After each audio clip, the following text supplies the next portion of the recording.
Every once in a while, you witness a moment that crystallizes everything wrong with modern journalism. Today, that moment came when Hugh Hewitt ripped off his earpiece and walked off the Washington Post live broadcast. But here's the thing, this wasn't just about one segment. This was about years of bias finally being exposed, with 250,000 subscribers canceling their subscriptions and Trump's campaign filing an FEC complaint over illegal in-kind contributions to Harris. We are watching the collapse of a media empire in real time. You know what has this WaPo meltdown, what it's teaching us? Well, it's the importance of having undeniable proof. And that's exactly why I tell everyone about CarVision X's revolutionary dashboard camera. Just like Hugh Hewitt exposed media bias in real time, this dash cam captures crystal clear evidence of what really happens on the road. No editing, no manipulation, just pure unfiltered truth in 4K Ultra HD. With 24/7 recording and night vision capability, you will never have to worry about your side of the story getting twisted. Get yours now at carvisionx.com with free shipping because, like journalism, driving needs accountability. So here is the moment that just went viral today. Elon Musk even tweeting it out. Hugh Hewitt is right. There was election interference by the Democrats in Bucks County that was so serious that a judge ordered early voting to be extended several more days. Ian Miles Chong, he writes, and there's the clip, the Washington Post is completely falling apart. Hugh Hewitt got fed up of the lies and disinformation being put out by his fellow journalists about Trump and walked out. You ready for this? Let's watch. This election, is it me or does it seem like this week Donald Trump is laying the groundwork for contesting the election by complaining that cheating was taking place in Pennsylvania by suing Bucks County for alleged irregularities? And this is on top of his continual assertion that if he loses, it's because of cheating.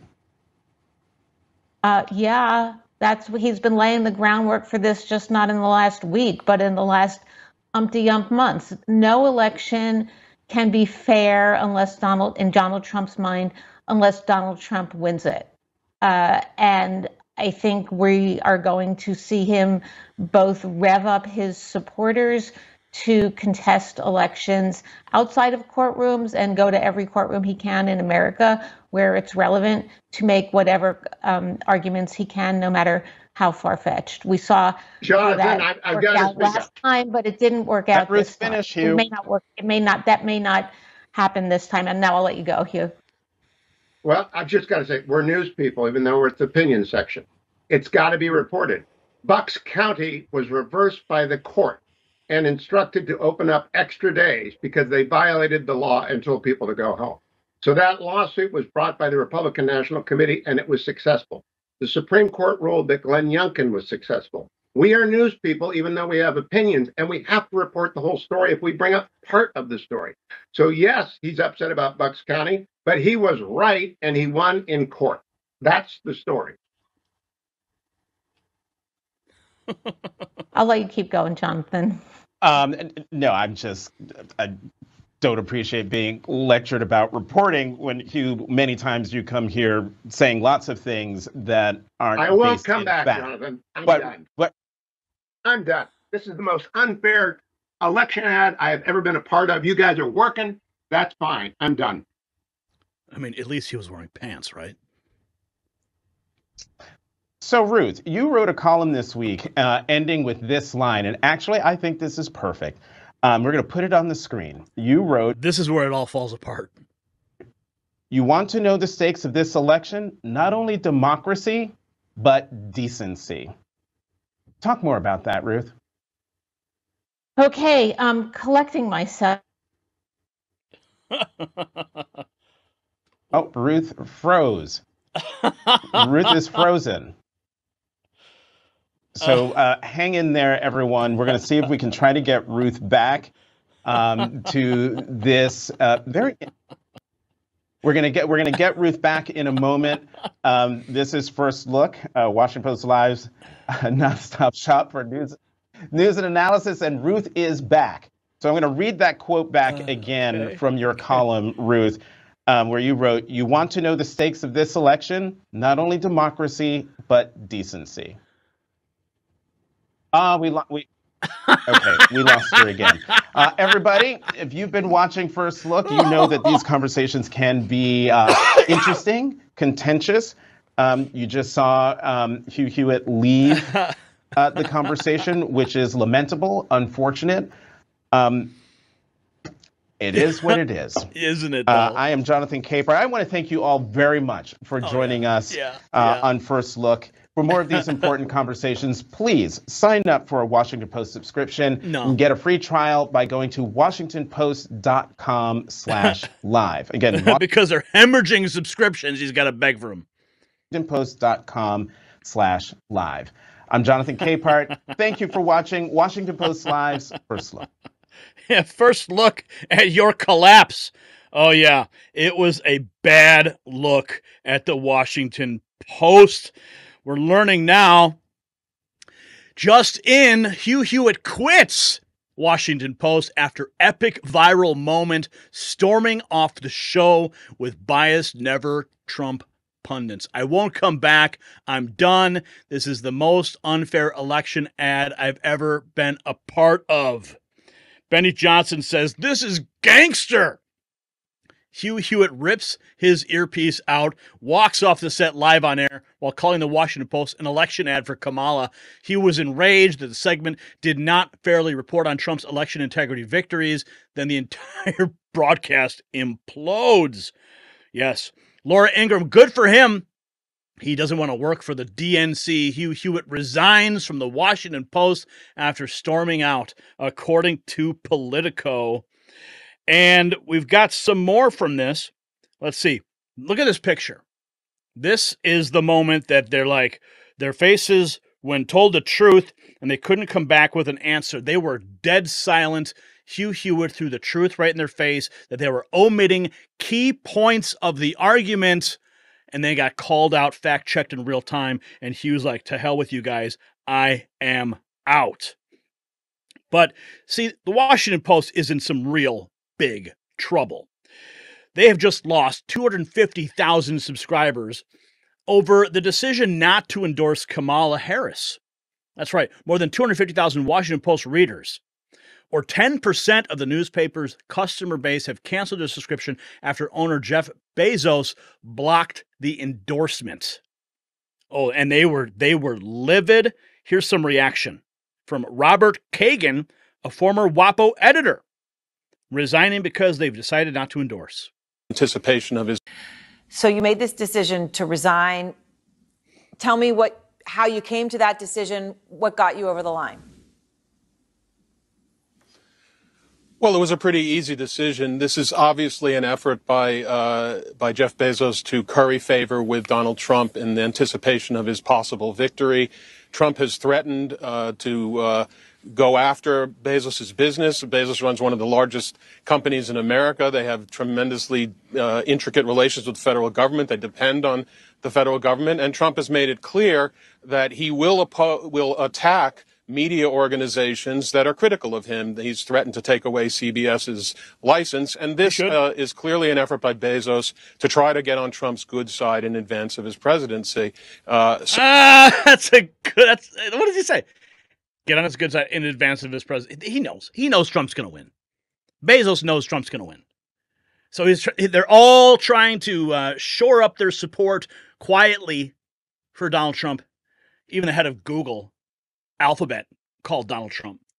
If we want to know how Trump is going to stifle the free press in the United States, this is the answer. This is how it's going to happen, especially when the media is owned by corporate titans who have a lot to lose if Trump is angry at them.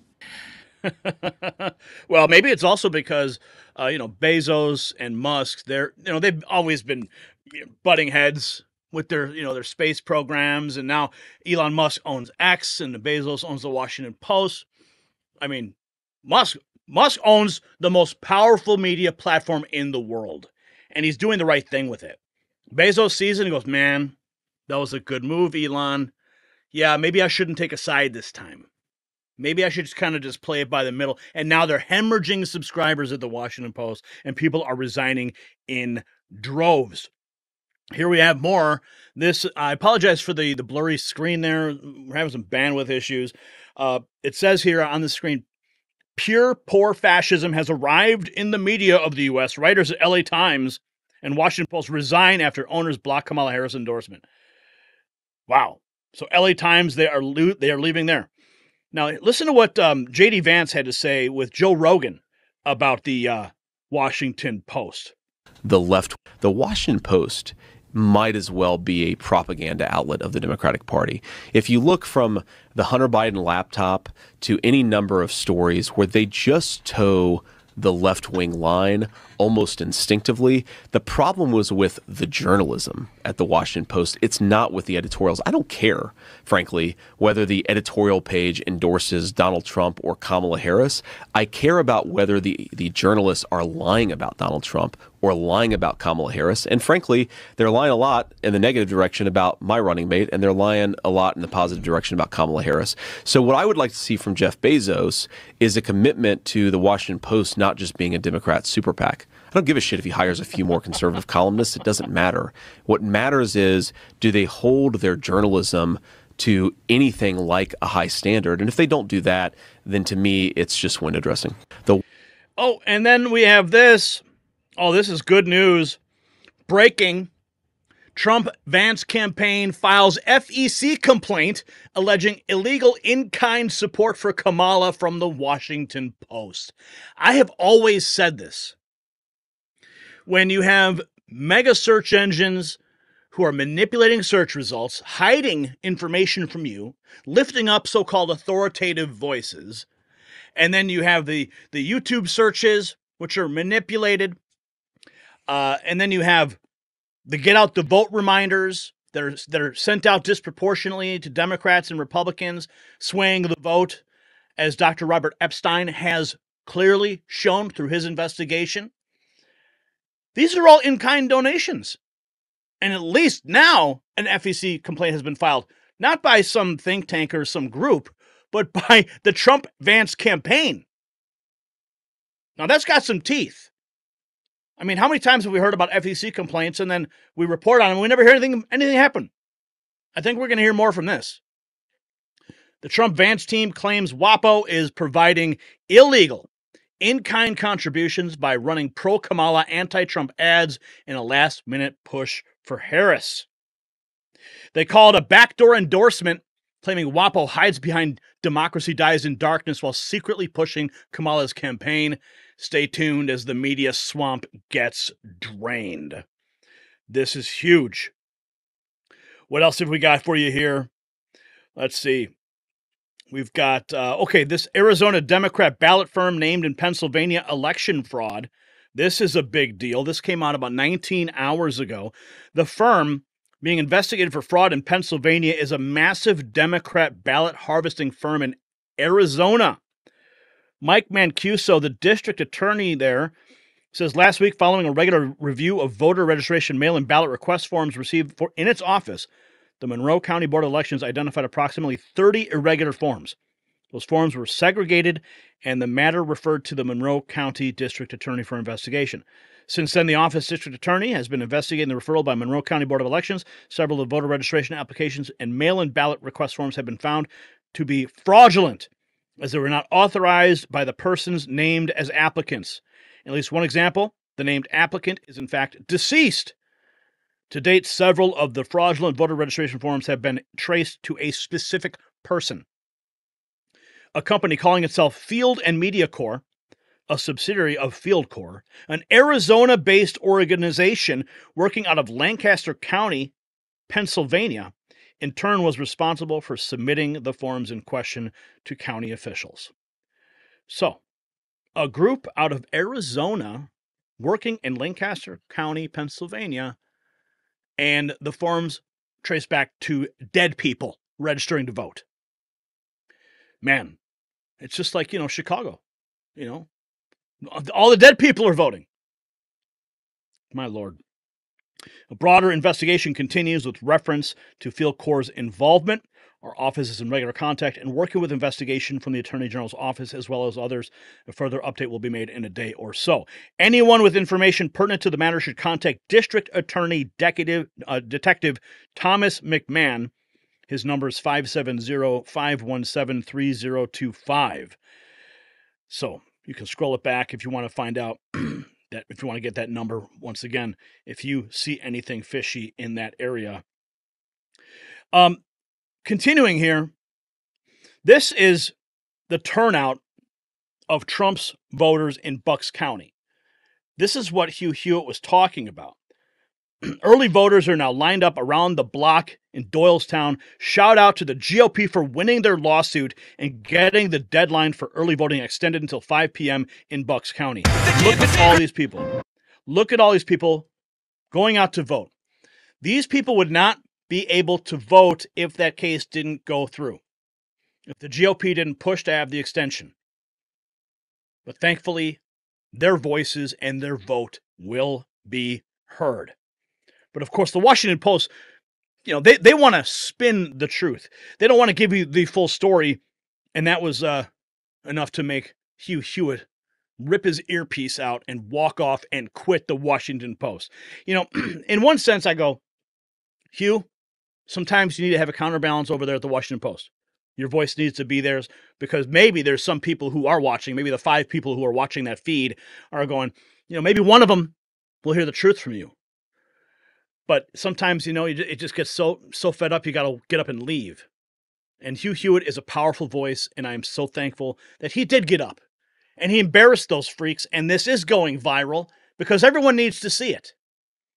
The bias at the Washington Post that now the Trump campaign itself is filing Federal Election Commission's violations against them because of their in-kind contributions for their reporting. Just as the Washington Post refuses to endorse Jeff Bezos, saying, nope, I'm not going to do it. Washington Post people are resigning in droves over it. You are witnessing the collapse of the Washington Post in real time. That's what it's all about, folks. It's about telling the truth, getting the truth out there. And then we have this powerful ad that was just dropped from the Trump campaign today. About all they've done. Think about all they've done to Donald Trump. First, it was hoaxes, witch hunts, and impeachments. Then it was FBI raids, courtrooms, and mugshots. Finally, it was bullets in a Pennsylvania field. And after all that, this man stood up with blood draining down his face, pumped his fists in the air, and told us to fight. Fight. Fight. America's future will be bigger, better, bolder, brighter, happier, stronger, freer, greater, and more united than ever before. And we will make America great again. We know what they think of us. The only garbage I see floating out there is his supporters. So if Donald Trump can get through all of that, we can get out to vote. This is it, friends. This is the last weekend before history is made. You're the one that's going to make it. The time is now. We all must rise up. So from Robert Kagan's resignation to Hewitt's dramatic exit, the Washington Post's credibility is in free fall. When a newspaper loses 250,000 subscribers after refusing to endorse Harris, it tells you everything about who's really pulling the strings. But here's what I want to know from you. When did you first notice the Post shift from journalism to activism? Share your unsubscribe moment in the comments below.